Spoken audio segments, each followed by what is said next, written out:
अनाथांचा नाथ सोडून पथिवर निघाला वैष्णव वैकुंठाची निघाला वैष्णव। तुकाराम महाराजांनी सदेह वैकुंठ गमन केलं आणि भागवत संप्रदायाचा कळस काळाच्या पडद्याआड केला। हाच तो दिवस तुकोबांच्या वास्तव्यानं पावन झालेल्या देहूनगरीमध्ये 367वा तुकाराम बीज सोहळा भक्तिमय वातावरणात पार पडला। सुमारे 2 लाख भक्तगण या सोहळ्यासाठी जमले होते। टाळ, मृदुंग आणि वीणेच्या गजरानं परिसर दुमदुमून गेला होता। पहाटेपासूनच पांडुरंगाच्या मुख्य मंदिरात आणि तुकाराम महाराजांच्या शिळा मंदिरात दर्शन घेण्यासाठी भाविकांनी रांगा लावल्या होत्या। पहाटे 3 वाजता काकड आरतीनं सोहळ्याची सुरुवात झाली।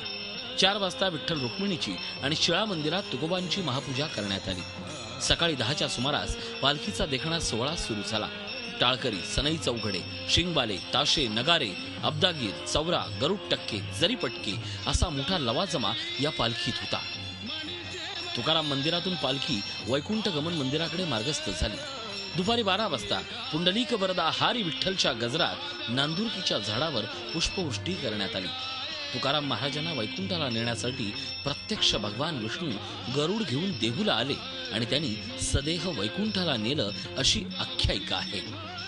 गरुड परत जात असताना त्याचा पाय या नांदुरकीच्या झाडाला लागला अशी ही आख्यायिका आहे।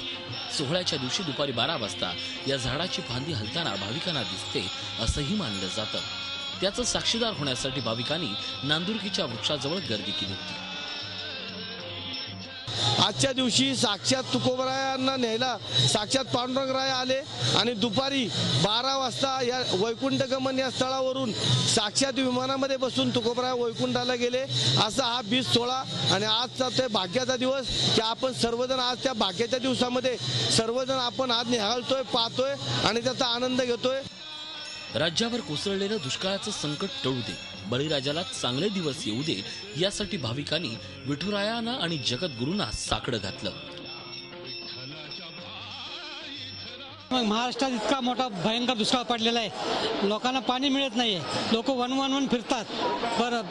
परमेश्वरला हेच विनंती करतो की तुकाराम महाराज आज बीजेला आम्ही आलेलो आहे आणि तुकाराम महाराजला आम्ही म्हणतो की बाबा हे दुष्काळ हटव, लोकांना गोरगरिबाला पाणी धान्य धुन्य चांगलं मिळू दे ही आमची तुम्हाला चरणी प्रार्थना आहे। या वर्षी दुष्काळ खूप पडलेला आहे व देवाला हीच विनंती आहे की या भाविकांचे मन राखून देवानी या वर्षी छानपैकी पाऊस पाडावा।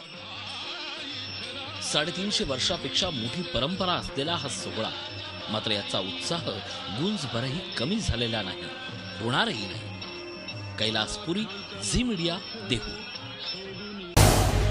झी 24 तास रहा एक पाऊल पुढे।